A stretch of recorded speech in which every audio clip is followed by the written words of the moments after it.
Þá komið að öðrum hlutanum úr öðrum kaflanum úr bókinni Maður og náttúra. Á síðustu 10.000 árum hefur loftslag á Íslandi verið mjög breytilegt. Fyrir 10.000 árum þá lauk síðustu ísöld, en hún hefur skipst í bæði kuldaskeið og hlýskeið. En á þessum 10.000 árum hafa komið tímabil sem eru mun hlýrri heldur en við upplifum í dag, og ef við gröfum okkur niður í jarðlög á Íslandi, sérstaklega niður í mýrar, þá finnum við tvö svokölluð lurkalög, en þau eru leifar skóga sem uxu á Íslandi fyrir nokkur þúsund árum síðan. Við landnám var staðan í raun og veru allt öðruvísi en í dag. Bæði var loftslag hlýrra og það var mjög mikið af trjám hérna.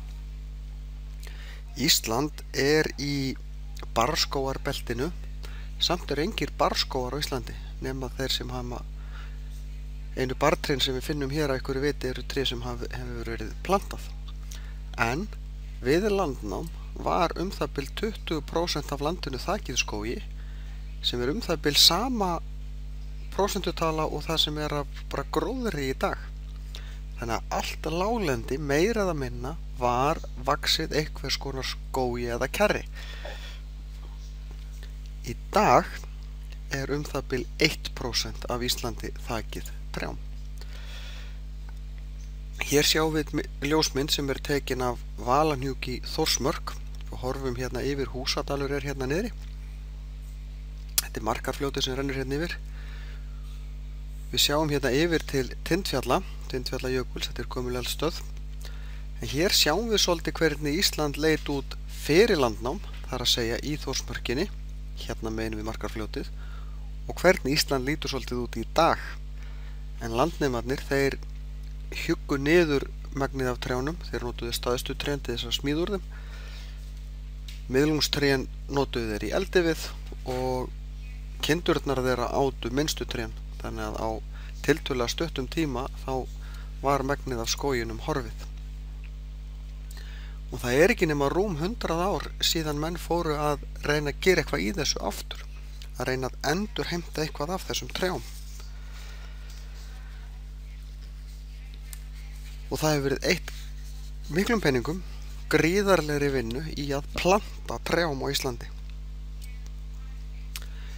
Eina íslenska barrtréð, ef tré skyldi kalla, er einirinn. Hann lítur einhvern veginn svona út. Skríður yfirleitt meðfram jörðinni, getur orðið einhverjir 20 cm á hæð.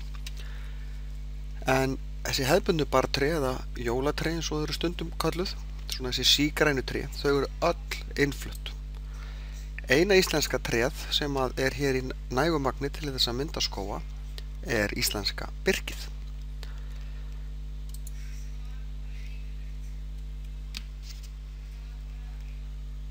Íslenskar plöntur almennt eru smávaxnar, líka trén, en þær eru fíngerðar. Blómin eru frekar lítil. Hérna sjáum við holtasóli sem er þjóðarblóm Íslendinga. Hér er lambagras, þetta eru mjög dæmigerðar plöntur, mjög fíngerðar og litlar. Hérna er fífa, glófífa. Þetta er vegna þess að sumarið er stutt og þær þurfa, ef þær eru of stórar þá er erfiðar að þrauka veturinn, og eins er þetta líka út af rokinu sem við upplifum nú oft á Íslandi. Eins og ég sagði áðan, þá er birki eina tegundin á Íslandi sem er hér í nægu magni til þess að mynda skóga. Það má þó finna hér einstaka reynitré sem lifa vilt inn á milli birkitrjána, og svo er víðir líka til sem lifir viltur á Íslandi. En birkið er á sumum stöðum á Íslandi, hefur það myndað eitthvað sem við getum kallað raunverulega skóga. Birki getur alveg orðið nokkuð hátt, en yfirleitt myndar birki bara kjarr. Og kjarrið getur verið ansi erfitt yfirferðar. Og landnáma þá var mjög erfitt að labba Ísland.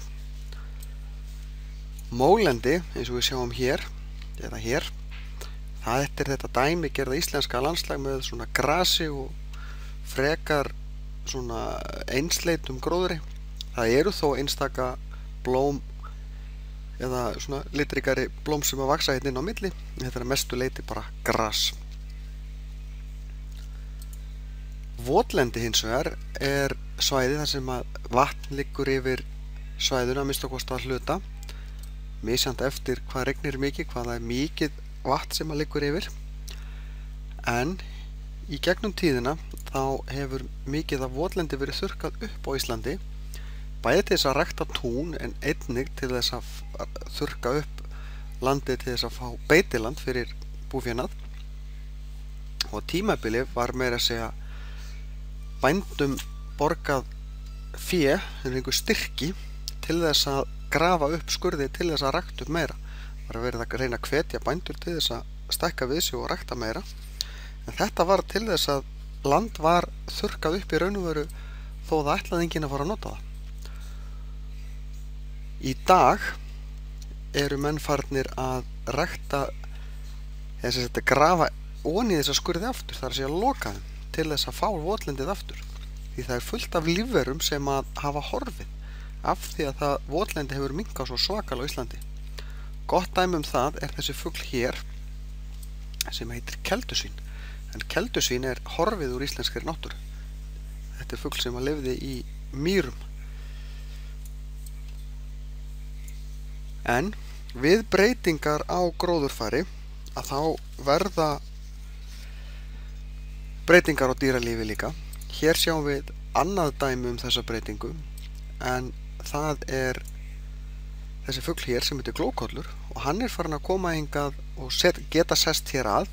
Það er fullt af fuglum sem koma hingað annað slagið, þetta er eitt dæmi það, en hann fór að geta sest hér að af einhverju viti vegna þess að það er komið nóg af trjágróðri. Þetta er fugl sem að lifir í trjám, leita sér matar í trjám, þannig að nú er glókollur orðin hluti af íslenskri fuglafánu. En þá er þessum hluta lokið.